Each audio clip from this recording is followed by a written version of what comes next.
오늘 하나님의 말씀의 제목은요, 없음과 있음이라는 제목입니다. 우리 주변에서 두 가지 종류의 왜곡을 볼 수 있죠. 참 많은 것을 가지고 있습니다. 돈도 있고, 아파트도 있고, 가족도 있고, 자녀도 있습니다. 하지만 단 한 가지 부족한 것이 있는데요. 그것이 대학교 때 유학을 다녀오지 못한 사실입니다. 그것이 하나의 큰 불만족이 되어서 끊임없이 그 불만족을 세상의 만족으로 채우려고 하고 살아가죠. 그렇다면 그 불만족을 다른 종류의 만족으로 채운다고 해서 온전히 채워지는 것이 아니죠. 그 불만족은 그것이 상처가 될 수 없는 일이라 할지라도 그 안에서 결핍이나 상처로 자리를 잡았다면 그것을 주님 앞에 가지고 가서 치유를 받아야 하는 겁니다. 그럴 때만 내가 그 한 아닌 한에 매어서 살아가지 않게 되죠. 그런데 이런 일들이 이끌고 오는 불행한 인생의 과정은 무엇인가? 그 불만족으로 인해서 내 삶 속에 감사가 없고 또 계속되는 그 불평 속에 살아갈 수밖에 없게 만드는 거죠. 우리가 이스라엘 백성들의 삶을 바라볼 때 그들의 광야 생활 가운데 가나안의 안식을 누리지 못하고 하나님께서 약속하시고 계획하신 것들이 삶에서 상실되는 일이 이루어졌죠.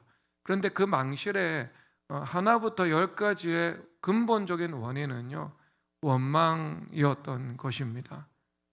하나님과의 관계에서 주신 것을, 있는 것을 감사하지 못하고 그 하나의 없음에 주목하면서 끊임없이 만족하지 못하고 불평하는 삶을 살아갔던 것, 이것이 이스라엘 백성들의 가장 큰 왜곡이었던 것입니다. 그러면 우리가 이런 면들이 있다면 하나님께서 많이 주셨음에도 불구하고 그 작은 하나의 없음 때문에 내가 감사하지 못하고 또 주님 앞에 연합을 누리지 못한다면 주님 앞에 그것을 되돌아보고 회개해야 되는 내용이 될 것입니다. 그리고 또 두 번째 왜곡은요, 또 그 반대편에 있겠죠. 내가 분명히 없음이 있습니다. 그렇다면 그 없음을 정당하게 인식하는 것은요, 우리 구원의 시작이 되지 않겠습니까?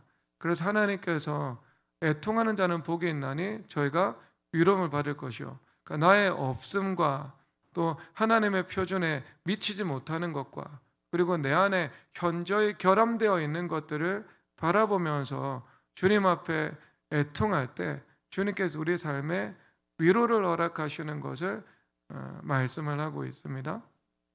그래서 나오미가 말론과 기론이라는 아들이 먼저 천국에 갔죠. 그리고 룻이라는 사람은 남편과 이 모든 것을 인생의 모든 것을 잃어버렸죠.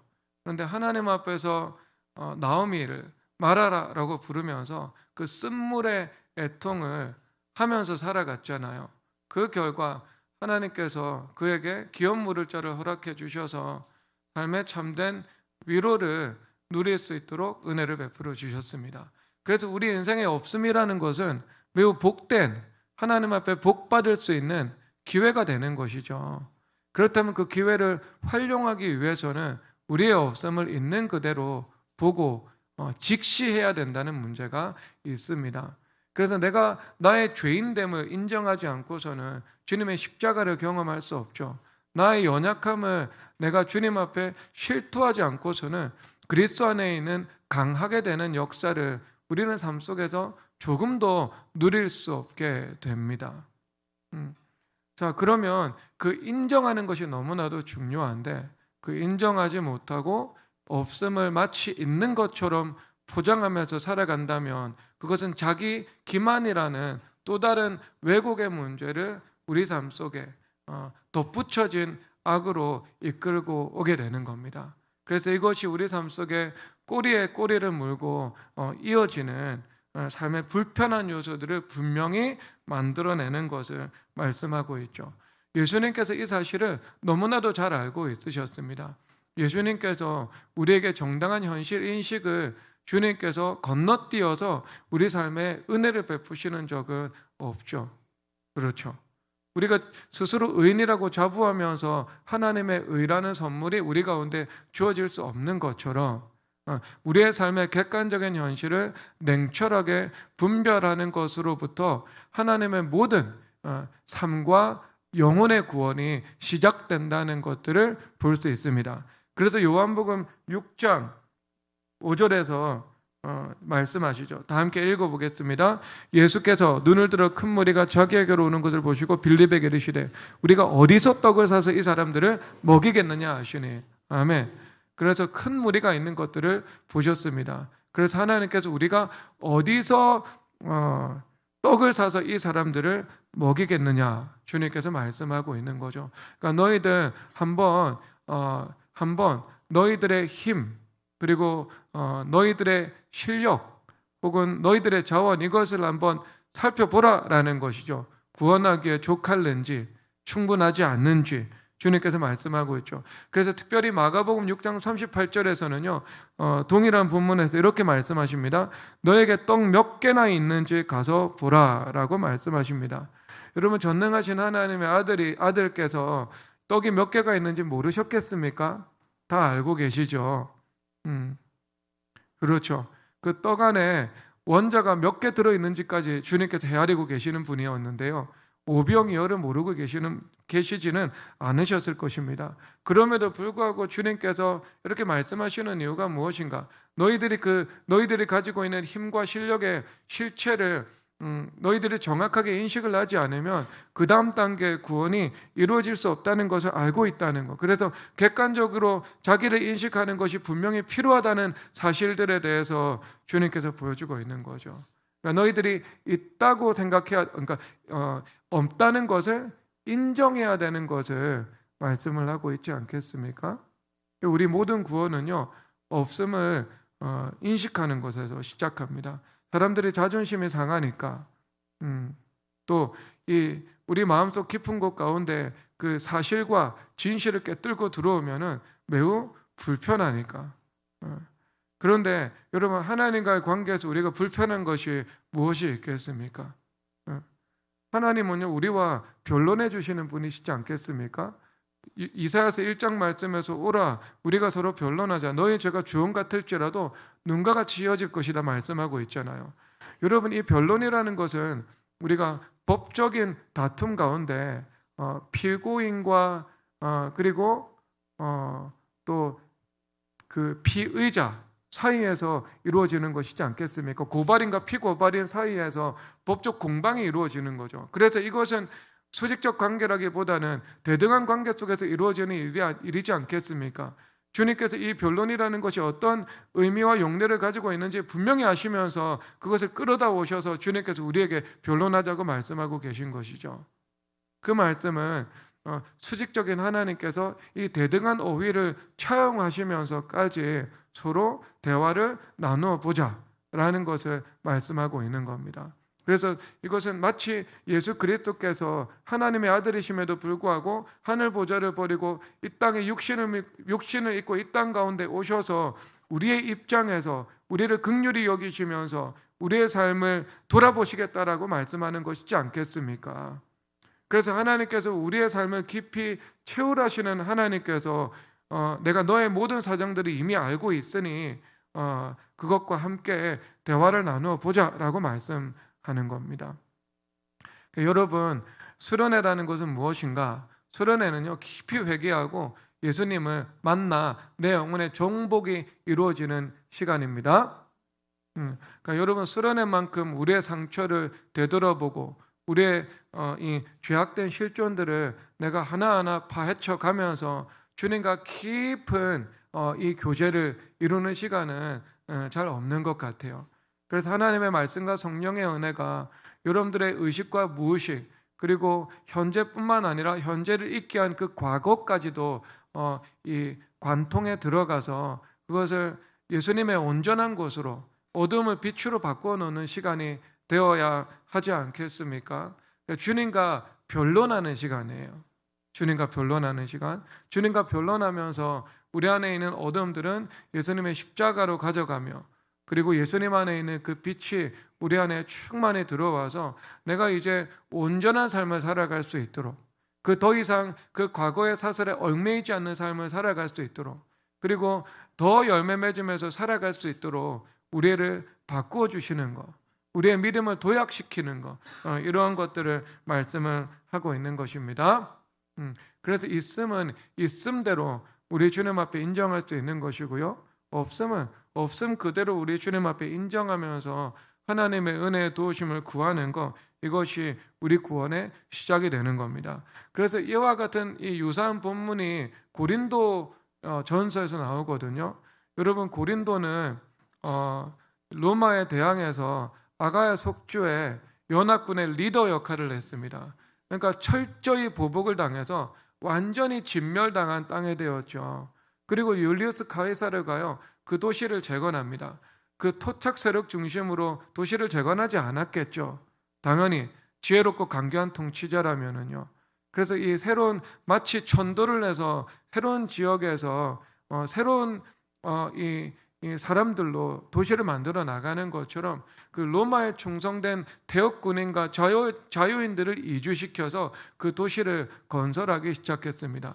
그리고 도시 자체가 가지고 있는 그 지리적인 이점 때문에요, 무역의 이 거점으로 번성할 수밖에 없었습니다. 그러면 그 지역은요, 점점 인재들이 모여들고, 그리고 물적인 자본들이 계속해서 유입될 수밖에 없는 그런 환경을 가지고 있었던 겁니다. 여러분, 그렇다면 이 전통적인 귀족 세력이 없는 곳에서 새롭게 도시를 건설해 나갑니다. 그러면 여러분, 이 사회 가운데 높은 지위와 낮은 지위의 사닥다리 가운데에서 그 이동이 활발하게 일어나는 지역이었겠죠. 그래서 적극적이고 공격적으로 출세나 물질적인 성공을 추구하는 사람들이 있었고요. 그리고 그것을 인정하고 자랑하고 과시하는 그 문화가 사회 가운데 형성될 수밖에 없다는 것을 우리는 이 세상의 이치를 통해서도 알 수 있는 겁니다. 그리고 또 이 헬라 세계에서는요, 올림픽 경기가 있었습니다. 그리고 올림픽 경기 다음으로 중요한 체육 제전이 있었는데요. 그것은 이스트미아 경기라고 부르고 있습니다. 그러니까 월드컵 다음에 유로 2000 이런 것이 있지 않겠습니까? 그래서 이 유로 대회 같은 것이 열렸죠. 그러면 여러분, 거기서 다양한 이 운동 경기를 하면서 사람들이 육체적인 힘과 아름다움에 대해서도 높이고 또 흠모하는 그런 문화가 형성이 되었을 것입니다. 그래서 이 도시 자체는요, 어떤 문화가 있었는가? 육체를 자랑하는 문화가 있었다, 이렇게 볼 수 있는 거예요. 그러면 그 육체를 자랑하는 문화가 있는데, 그런 문화 속에서 DNA가 형성된 사람들이 이제 복음을 받고 교회 안으로 들어왔지 않습니까? 그러면 그 교회 안에 들어왔을 때 교회라는 것은 더 처치라는 것은 존재하지 않잖아요. 교회라는 곳은 거룩한 영향력이 있는 곳이고, 그 죄가 점점 거룩해지는 그 과정을 밟아 나가는 곳이 교회잖아요. 그래서 거룩한 영향력이 죄의 영향력을 덮는 곳이면서, 그럼에도 불구하고 끊임없이 전도가 되는 교회라는 것은 그 안에 죄의 영향력도 필연적으로 있을 수밖에 없는 것을 말해주고 있는 거죠. 그런데 그 고린도 교회 가운데 풍성한 은사가 나타났습니다. 그러니까 그 은사와 육체를 자랑하는 그 문화가 서로 결합이 되어 가지고요, 어떤 것이 있었는가? 심지어 은사를 자랑하는 그런 문화도 나타났다라는 것을 말하고 있는 거예요. 그래서 우리가 그 분명한 단서를 알 수 있는데, 고린도전서 1장 29절 이렇게 말하고 있습니다. 고린도전서 1장 29절 찾아서 읽겠습니다. 1장 29절 다 함께 읽겠습니다. 시작. 이는 아무 육체도 하나님 앞에서 자랑하지 못하게 하려 하심이라. 아멘. 그래서 아무 육체도 하나님 앞에 자랑하지 못하게 하려 하심이라. 그러면 이 말씀은 우리가 단서를 붙잡을 수 있죠. 단서를 붙잡을 수 있죠.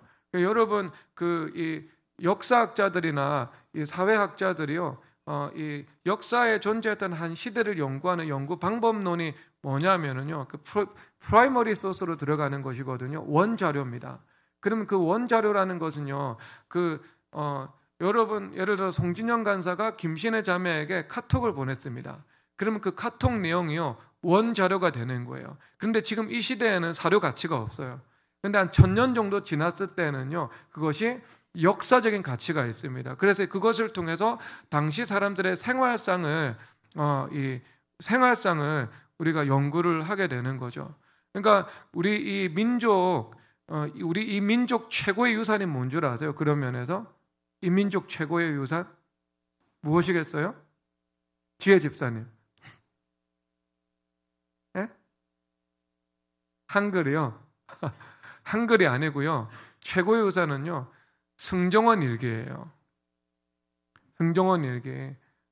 왕이 대소사, 왕이 했던 사담들, 아니면 공적인 대화들, 이 모든 것들이 다 세세하게 기록되어 가지고요, 국가에 보관이 되고 있는 것이지 않겠습니까? 그러니까 이것이 당시 국가를 이끌어 나가는 그 엘리트층이 서로 대화를 주고받았던 내용들을 그대로 기록을 하고 있거든요. 사간의 평가와 함께. 그러면 여러분이 승정원 일기 같은 경우는요, 이후의 역사를 연구하는 그 학자들의 관점에서는요, 최고의 사료 가치가 있는 것이 됩니다. 그래서 거기에서 한 단서를 이끌고 나와가지고요, 영화 작가들은 그것을 영화나 드라마로 만들어가지고요, 우리들에게 창조적으로 그것을 해석해서 전해주기도 하죠.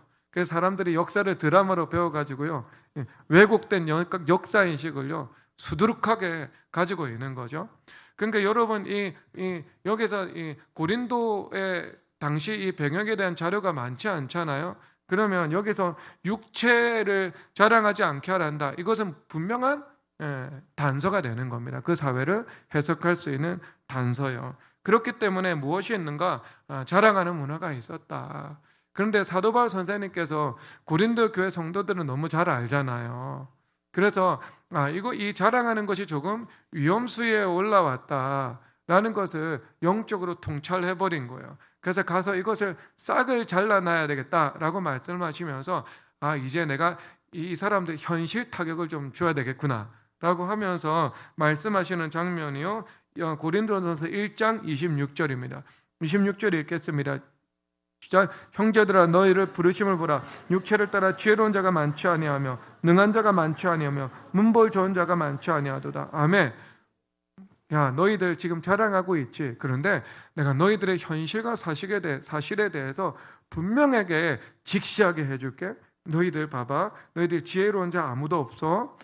그리고 너희들 자랑하지만 능력 있는 자 아무것도 없어. 그리고 너희들 중에 문벌 좋은 자 있어? 에라스도 왜 문벌 좋은 자 있으면은 한번 나와봐. 이렇게 말씀하고 있는 거예요. 그러니까 현실 타격이죠. 그렇죠. 분명히 그들의 사실을 직시할 수 있도록 말씀에 나가신 거예요. 그러니까 너희들 고린도 교회 성도들 자랑하고 있지만 있는 자라는 거예요? 아니면 없는 자라는 거예요? 그 사람들이 없는 자라는 사실입니다. 없는 자들. 그러니까 너희들 없는 자들이다. 이렇게 말씀을 하고 있죠. 그래서 창세기부터 계시록까지 모든 구원은요, 어디에서 시작하는가? 없음에서 시작하는 거예요. 여러분, 제가 어제 우리 아버님 댁에 가서 보춘 잡지를 한 10분 정도 훑어보았거든요.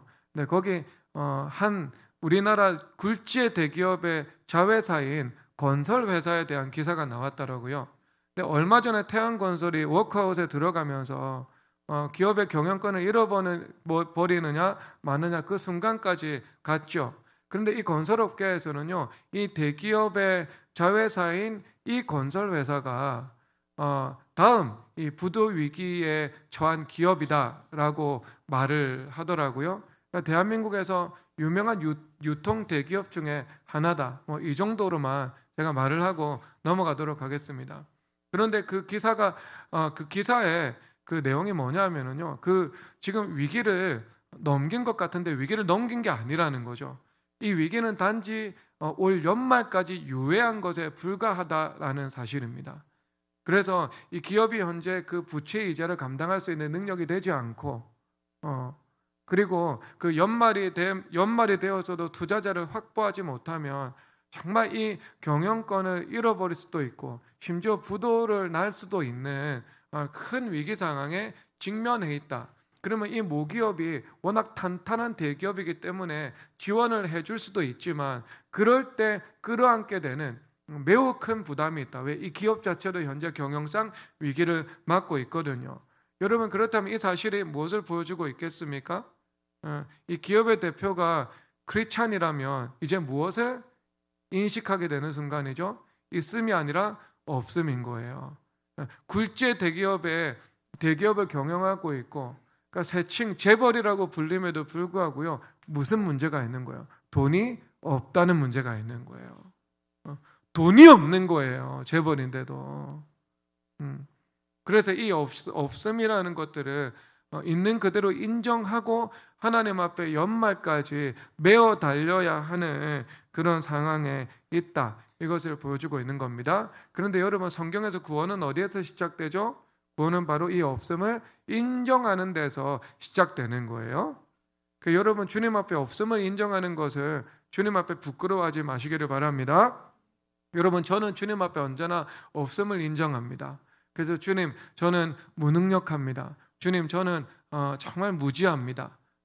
주님, 저는 무익한 종입니다. 이렇게 없음을 고백하는 것을 통해 가지고요, 주님께서 그 다음의 구원을 주님께서 허락해 주시는 것이지요.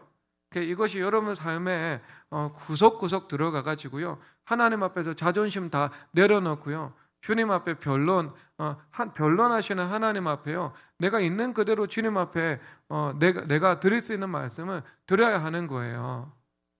현실을 외면하지 말고요, 있는 그대로 내가 격차가 있잖아요. 내 이성이 있고 내 이상이 있고 그리고 내 삶의 현실이 있거든요. 내 사명도 있고 그리고 내가 마땅히 되어야 하고 또 되고 싶은 그런 이 열매의 모습들이 있잖아요. 내가 그렇지 못해요. 근데 그것을 그대로 인정을 하고 주님 앞에 기도를 드릴 때 바로 그곳에 하나님의 구원의 빗줄기가 임하게 되는 거예요. 그것을 일단 덮어놓고 외면하면서 주님 앞에 다른 것을 가지고 기도를 드리고 주님 앞에 나아간다. 여러분, 그것은요, 겉도는 기도에 불과한 거예요. 그래서 그 영역은 겉돌기 때문에요, 그것과 관계되어서 하나님께서 은혜는 베푸시지 못하는 겁니다. 아시겠죠? 그러니까 여러분, 공부를 할 때 내가 머리가 잘 안 돌아요. 그러면 내가 머리가 좋은 것처럼 주님 앞에 가지고 나가면서요, 하나님 은혜를 베풀어 주십시오 하면 겉돌게 되는 거죠. 그럼 내가 머리가 잘 안 돌면은요, 주님, 제가 머리가 잘 안 돌아요, 주님, 이렇게 기도를 드리면서 그대로 나가야 됩니다. 그럴 때 그것이 하나님 앞에 은폐된 영역이 아니고요, 변론을 통해서 주님과 소통이 이루어지는 영역이 되잖아요. 주님과 소통이 이루어지니까 주님께서 내 안에 그 어둠은 어둠 그대로 남겨두지 않고요, 주님과 소통이 이루어지니까 그것은 빛이 되는 이 역치안의 역사가 우리 삶에서 나타나게 되는 것입니다. 인정하는 것을 두려워하지 마십시오.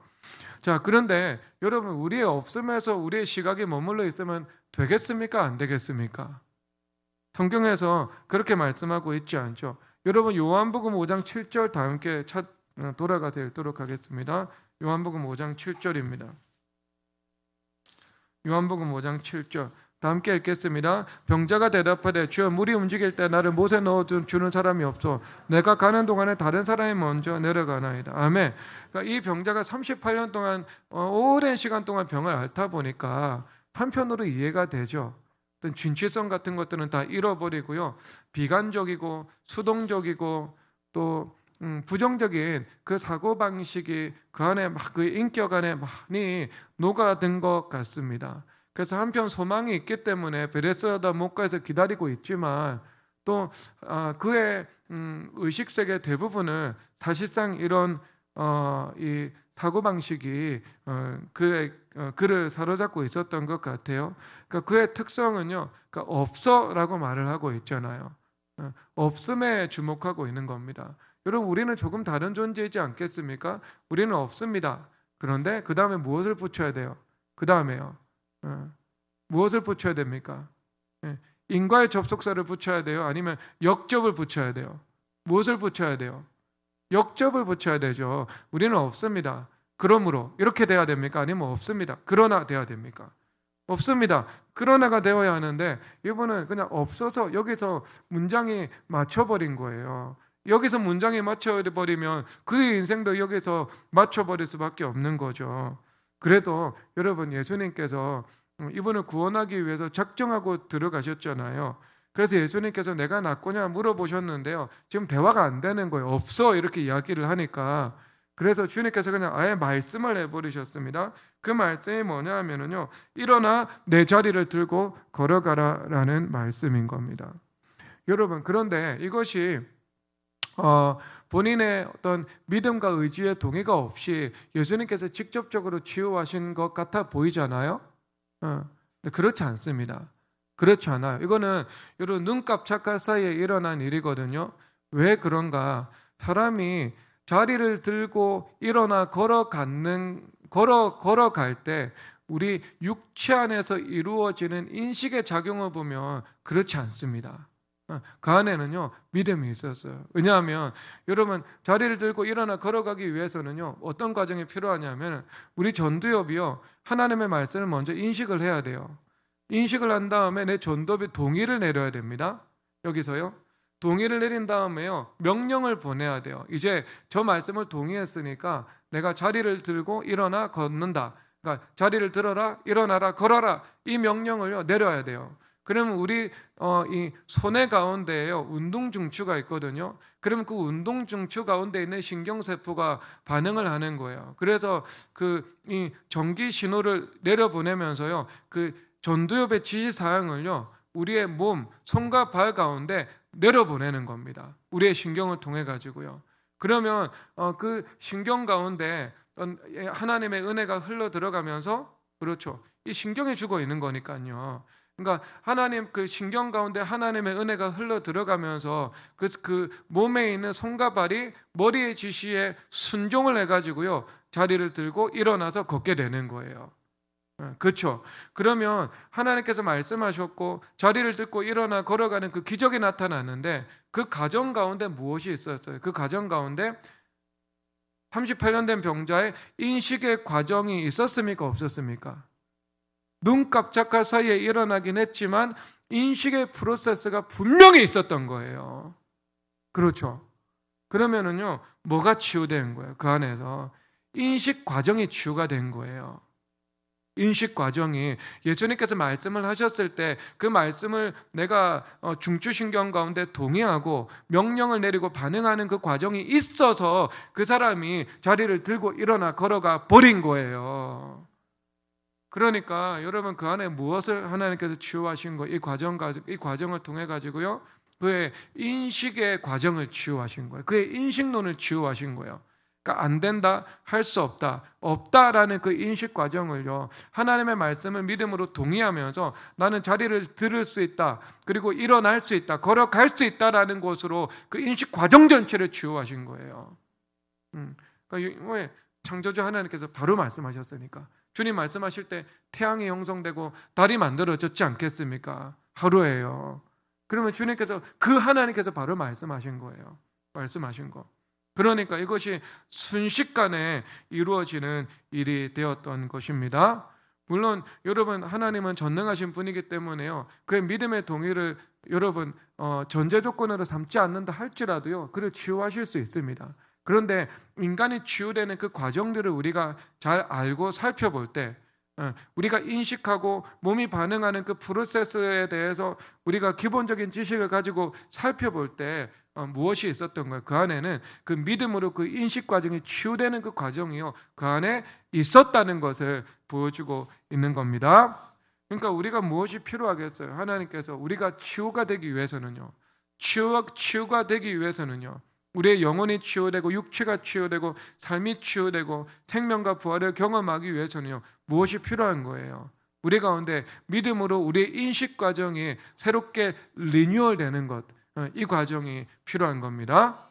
그래서 여러분 사고 가운데 있는 그 비관적이고 염세적이고 부정적인 사고를 여러분 그리스도 보혈의 능력으로 다 지워내시기를 주님의 이름으로 축복합니다. 그래서 여러분 가운데 하나님의 말씀을 믿는 그 믿음이라는 새로운 인식론의 틀이 여러분 가운데 형성되어야 하는 것을 말씀하고 있는 겁니다. 그러니까 말씀과 믿음으로 내 수술을 받아야 되는 거예요. 여러분들이 내 수술을 인식과정 전체의 치유. 그런데 이것이 창조주 하나님 앞에서 이루어진 일이니까 단번에 이루어진 거예요. 근데 단번에 이루어졌지만 제가 주님 앞에 회개를 하고 주님을 가까이 하는 삶을 살아가다 보니까 이것이 단번에 이루어지면 얼마나 좋겠습니까? 여러분, 칭의는 단번에 이루어지지만 성화는 단번에 이루어지지 않습니다. 성화는요, 오랜 시간이 걸립니다. 사람들의 사고하는 본질이 바뀌고요, 인식 과정 전체 치유가 이루어지는 것은요, 매우 적지 않은 시간이 걸린다.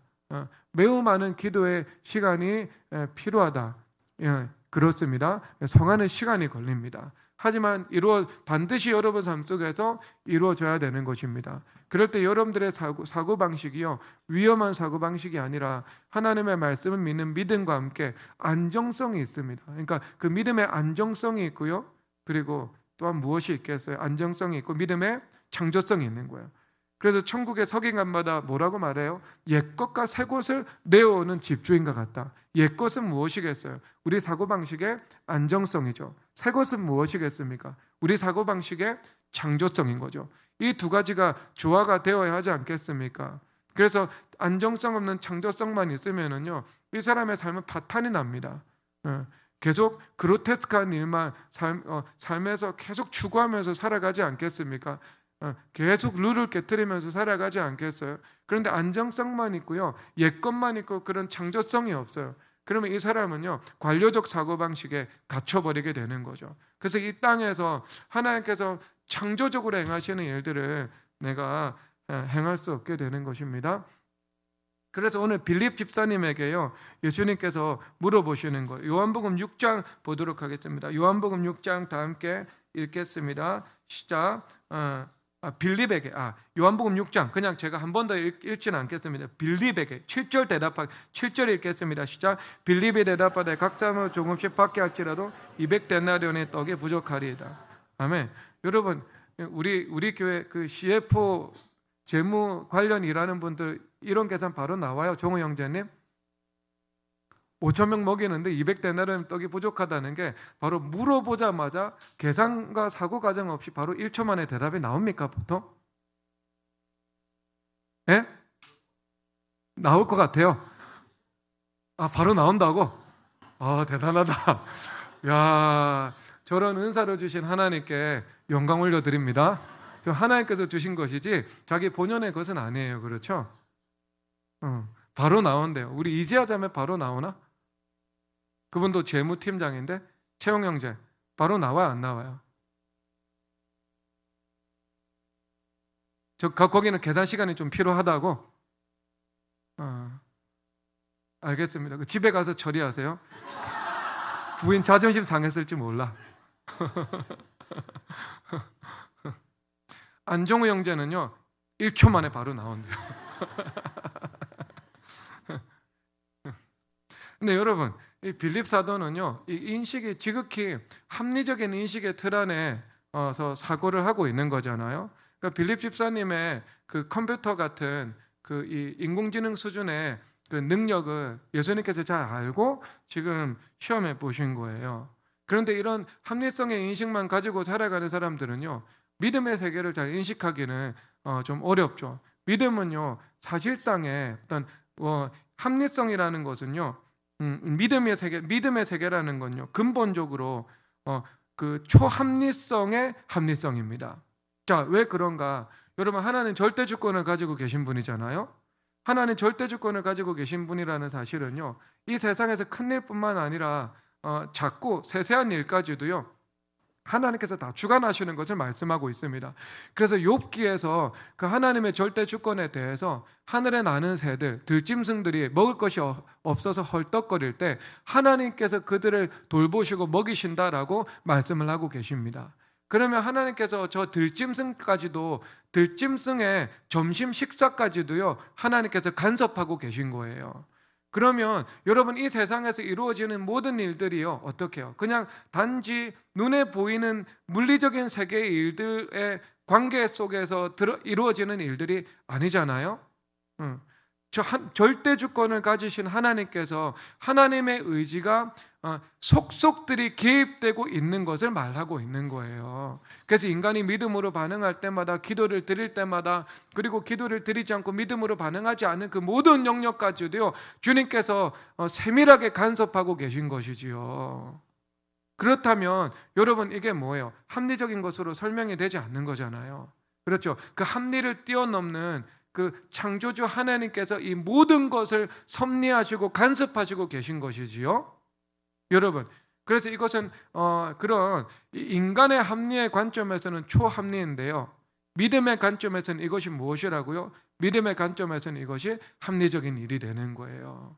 그렇죠? 하나님의 입장에서는요, 이것은 상식이고 합리적인 일들이 되는 겁니다. 그래서 이 빌립 집사님처럼 200데나리온의 떡이 없습니다의 이 사고방식으로는요, 하나님의 일들을 감당해 나가기는요, 쉽지 않은 거예요. 그래서 하나님께서 의도적으로 빌립 집사님에게 물어봤습니다.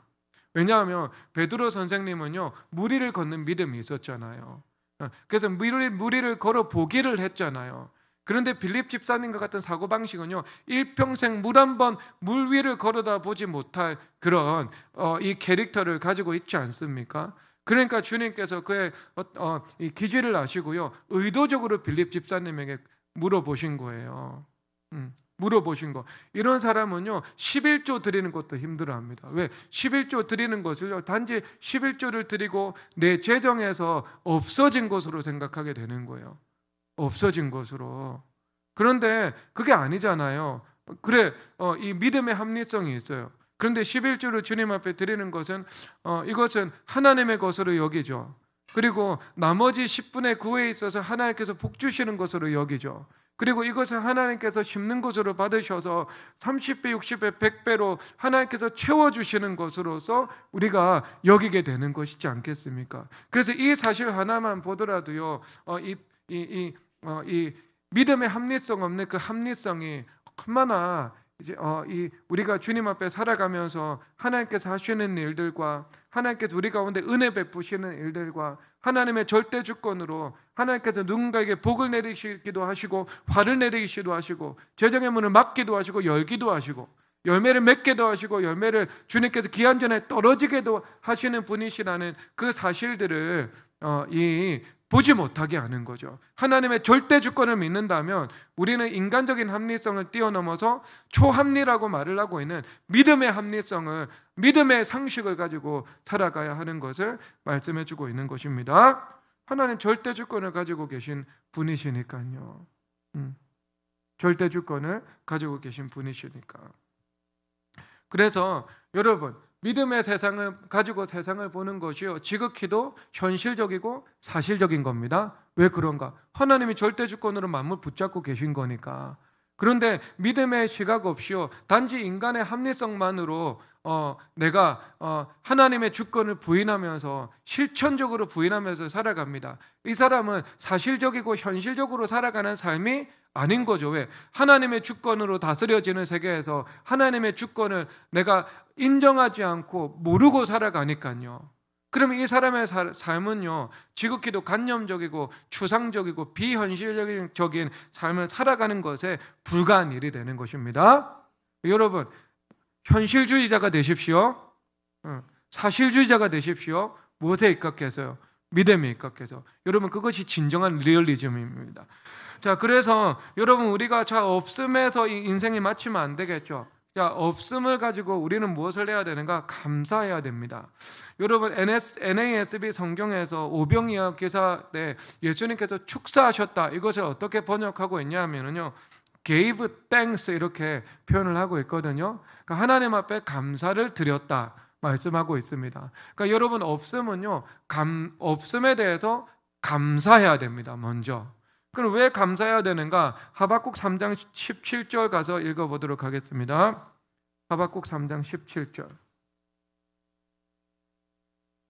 하박국 3장 17절 읽겠습니다. 다 함께. 비록 무화과 나무가 무성하지 못하며 포도나무에 열매가 없으며 감람나무에 소출이 없으며 밭에 먹을 것이 없으며 우리의 양이 없으며 외양간에 소가 없을지라도 나는 여호와로 말미암아 즐거워하며 나의 구원의 하나님으로 말미암아 기뻐하리로다. 아멘. 이 말씀은 내 은행 계좌에 잔고가 없으며 내 사업장에 고객이 없으며 내가 영업 활동을 하는데 영업에 수주가 없으며 자녀를 교육해야 되는데 자녀 교육비가 현재 마련되지 않으며 내가 매월 1,000만 원이 있어야 되는데 300만 원밖에 없으며 이런 것들이 되겠죠. 여러분이 그런데 뭐라고 말을 하고 있죠? 그럼에도 불구하고 나는 여호와로 말미암아 기뻐하고 즐거워할 것이다 라고 말씀을 하고 있습니다. 이 말씀은 주님 앞에 감사한다는 것을 전제로 한 표현이죠.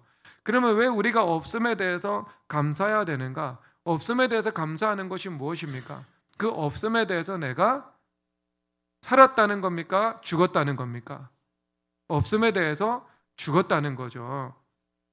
그러면 더 이상 이 없음에 대해서 내가 매여 있지 않습니다. 없음에 대해서 자유하죠. 그러면 이제 내가 무엇을 하게 됩니까? 내가 그 없음을 다스릴 수 있게 되는 겁니다. 여러분, 다니엘이 죽음 앞에서 감사하죠. 그럼 죽음에 대해서 죽은 거죠. 죽음에 대해서 죽었으니까 죽음에 대해서 불평하지 않고 감사하지 않겠습니까? 내가 죽어도 사자굴 들어가겠습니다. 감사합니다. 이거 아니겠어요? 여러분, 그러니까 어떻게 해야 돼요? 죽음에 대해서 죽었죠. 그러니까 죽음을 다스리게 되는 겁니다. 그래서 사자굴에 가서 살아서 돌아오게 되는 거죠. 죽음을 다스리게 되는 겁니다. 그래서 여러분, 이 하박국 3장은요 하박국 상장에서 맞춰지지 않죠. 요한복음 15장이라는 복된 결말을 우리 가운데 허락해 주시는데요, 너희들이 참 포도나무 되신 예수님과 그분의 몸된 교회에 붙어 있기만 하면 너희들은 저절로 열매 맺을 것이다 라고 말씀하고 있습니다. 그러니까 포도나무에 붙어 있으면 열매 맺을 수 있다. 이스라엘 백성들이 여호와께 붙어 있지 못함으로 지금 포도나무에 열매가 없어지게 되었거든요. 그러면 다시 여러분 그 원인을 고쳐서 결과를 바꿀 수 있는 거죠. 다시 하나님 대신 하나님의 아들이신 예수 그리스도께 붙어 있으므로 우리는 다시 한번 열매 맺을 수 있는 것입니다. 여러분, 살아가면서 물질적으로 핍절함이 찾아올 수 있잖아요. 그런데 이것을 여러분 삶 속에서 바꾸는 방법이 있습니다.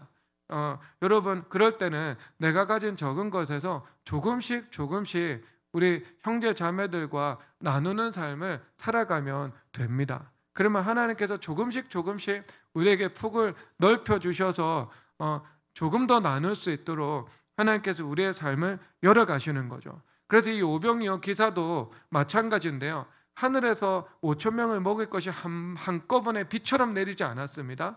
예수님께서 직접 제자들에게 나누어 주시고요, 제자들이 다시 나누어 주었습니다.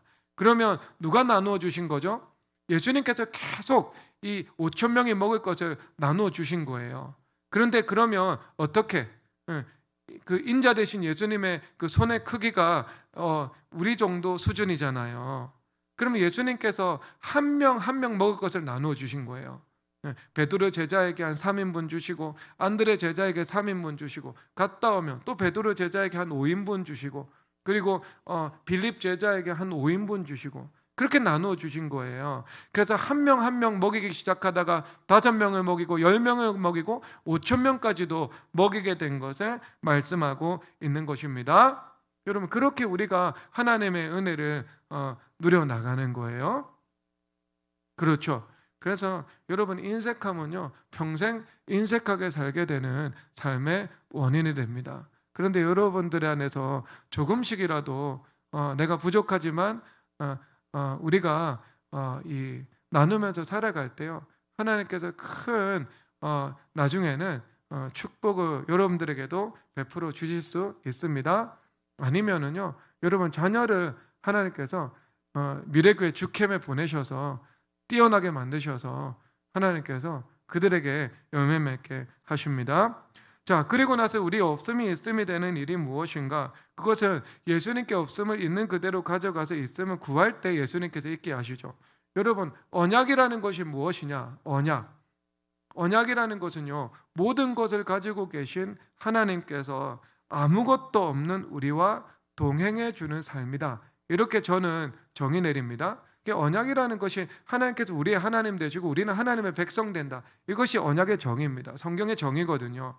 그러면 이 언약이라는 것을 우리가 다양한 측면에서 다시 우리가 그 정의를 이끌어낼 수 있잖아요. 그러면 성경의 관점에서요, 모든 것을 가지신 하나님께서 아무것도 없는 우리와 동행해 주시는 것, 이것이 언약의 삶이죠. 그러니까 하나님께서 우리를 언약 관계 안에 불러주셨다. 이것이 얼마나 큰 복입니까? 그래서 그 언약 관계 안에 우리를 불러주실 때 그 우리는요, 그리스도의 몸인 교회로 불러주신 것이죠. 그리고 그 언약 관계 안에서 바로 나 개인을 불러주셨을 때 그것은 나를 거룩한 성전으로 불러주신 것을 말씀하고 있습니다. 그래서 교회와 성전은요, 서로 하나인 것이죠. 교회가 성전이면서 여러분 자신이 성전이니까요. 그래서 우리를 교회로 불러주시고, 교회는 만물을 충만케 하시는 이의 충만함이니까 교회 안에는 그리스도의 충만함이 있습니다. 나의 결핍을 채워주죠. 그리고 여러분들이 예수님 앞에 나와서 살아갈 때 여러분들이 아무것도 없지만 모든 것을 가지신 예수님과 함께 동행함으로 하나님께서 뭐라고 말씀을 하세요? 만물이 너의 것이다. 고린도전서 3장에서 말씀하고 계신 것입니다. 그래서 하나님께서 고린도전서 1장에 보니까요, 약한 자를 불러주시고 사랑하십니다. 고린도전서 1장 찾아가도록 하겠습니다. 1장 27절 28절 다 함께 읽겠습니다. 시작. 그러나 하나님께서 세상에 미련한 것들을 택하사 죄 있는 자들을 부끄럽게 하려 하시고 세상에 약한 것들을 택하사 강한 것들을 부끄럽게 하려 하시며 하나님께서 세상에 천한 것들과 멸시받는 것과 없는 것들을 택하사 있는 것들을 폐하려 하시나니. 아멘. 그래서 없는 것들을 택하사 폐하려 하신다 말씀을 하고 있죠. 없음이죠, 여러분. 없는 자예요. 없음이에요. 그 없음의 사람을 주님께서 부르셔서 있음의 사람을 폐하려 하신다 주님께서 말씀하고 있습니다. 그래서 여러분, 하나님께서 쓰시는 사람의 모습은 사실상 그 현대나 아니면 전통적인 그 영웅 서사의 모습하고는요 상당히 거리가 있지 않겠습니까? 현대적인 그 대표적인 영웅 서사는 누구죠?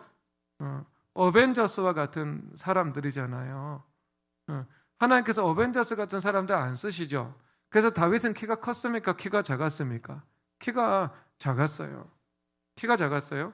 그리고 우리 이 전통적인 영웅의 서사들도요, 영웅다운 모습을 그려내고 있거든요. 그런데 여러분, 이 반지의 제왕이 있잖아요.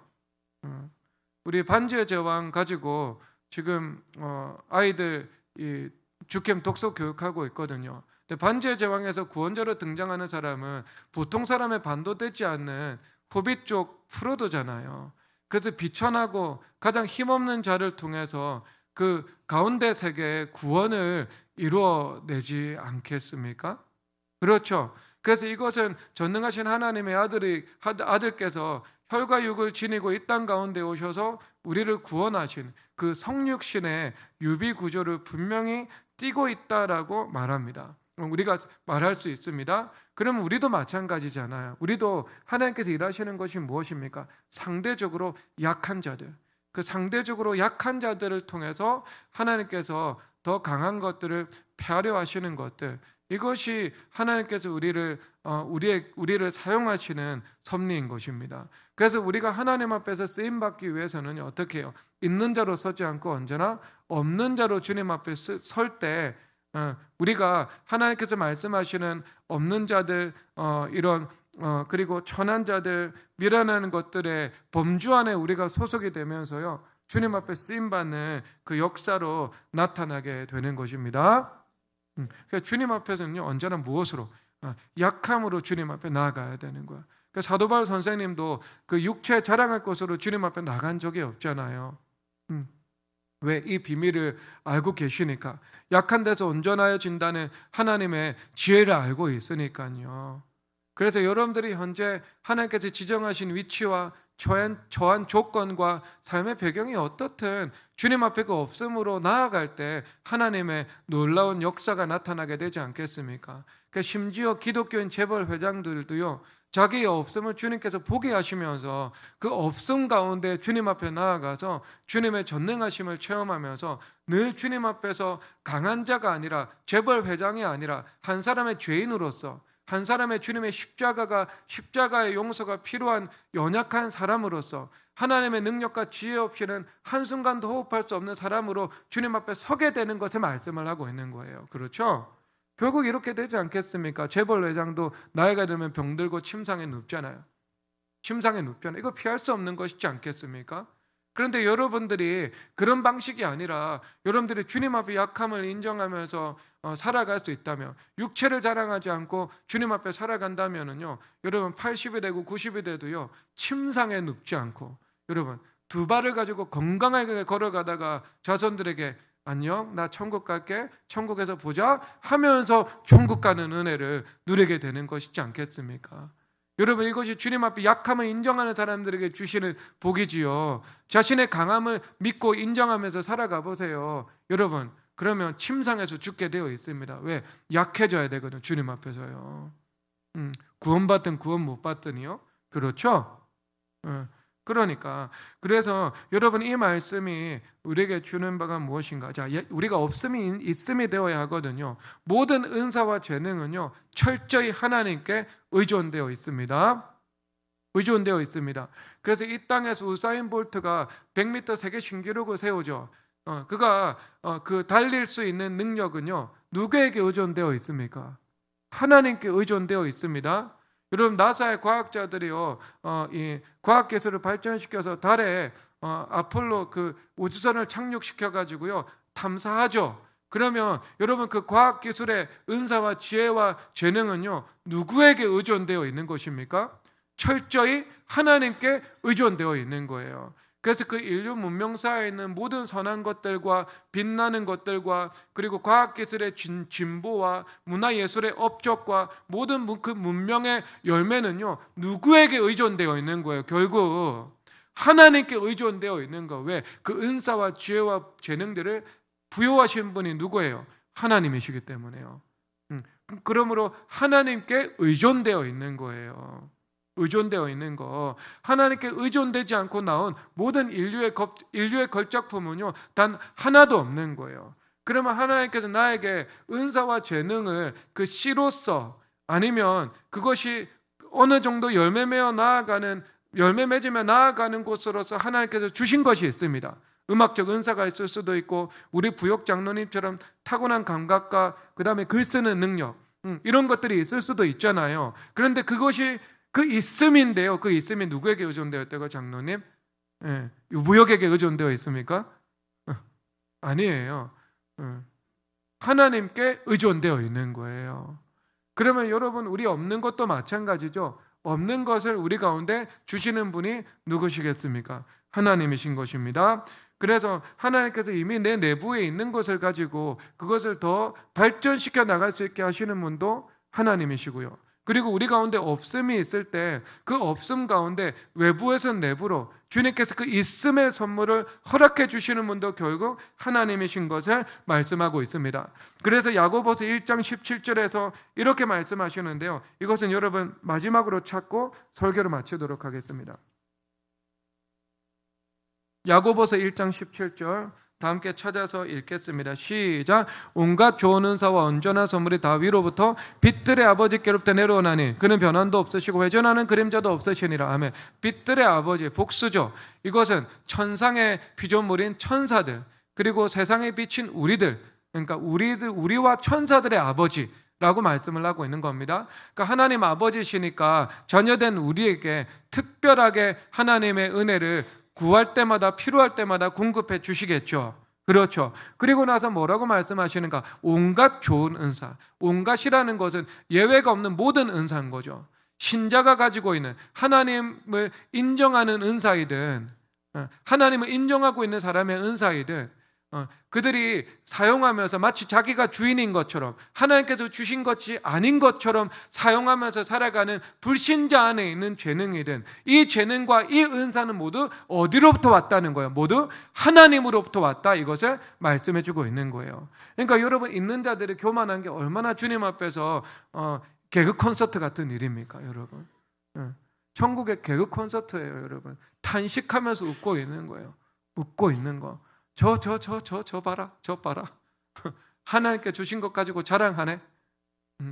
그렇죠. 있는 것은 하나님께서 오병이어로 주신, 기적으로 주신 거기 때문에 감사한 거예요. 그리고 없는 것이 있다면 우리가 모든 것을 풍성하게 공급하시는 천부께 우리가 구해야 되는 거. 구하는 자에게 좋은 것을 주시지 않겠냐라고 말씀하시는 그 빛들의 아버지께 나아가서 기도해야 되는 것을 말씀을 하고 있습니다. 그러면 그 없음이 있음이 되어주시는 하나님의 은혜를 때를 따라 필요를 따라 그리고 풍성하신 하나님께서 넘치도록 허락해 주시는 것입니다. 그 은혜를 누리시기를 바랍니다. 그 지난주 설교 마치고 찬양했던 그 기적 찬양하도록 하겠습니다. 다 함께 일어나서 찬양하겠습니다.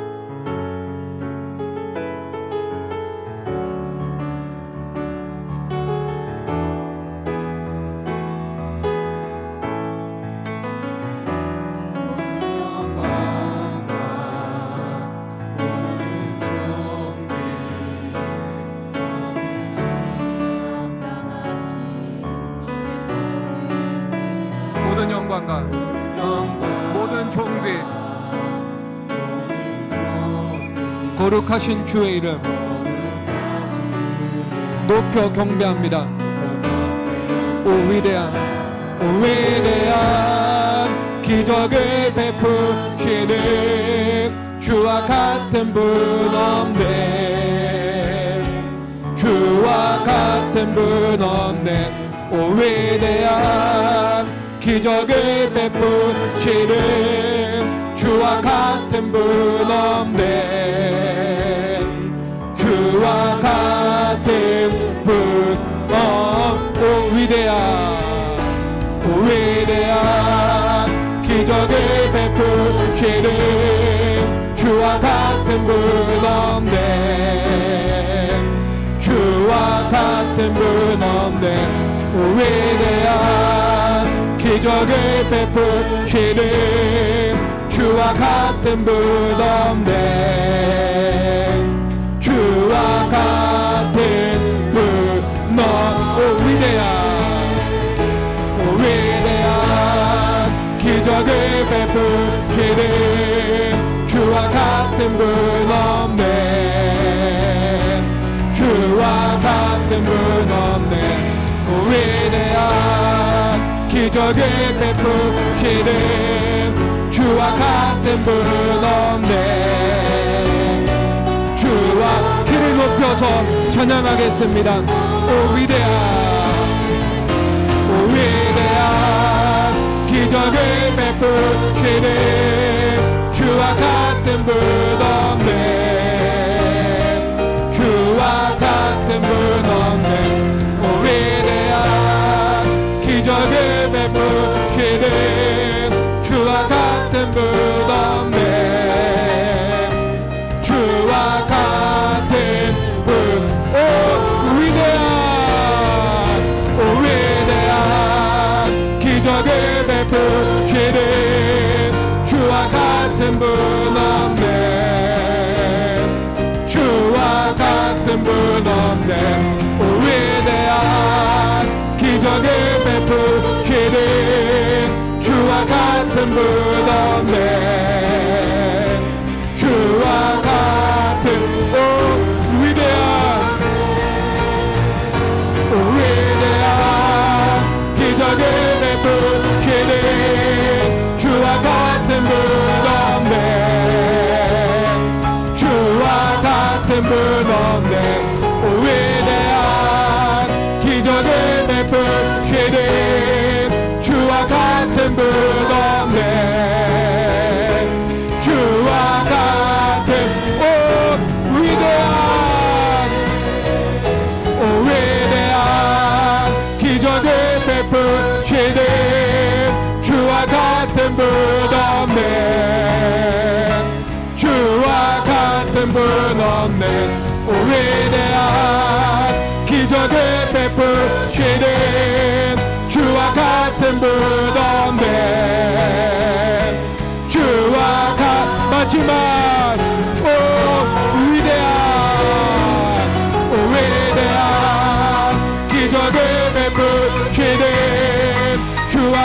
같은 분 없네.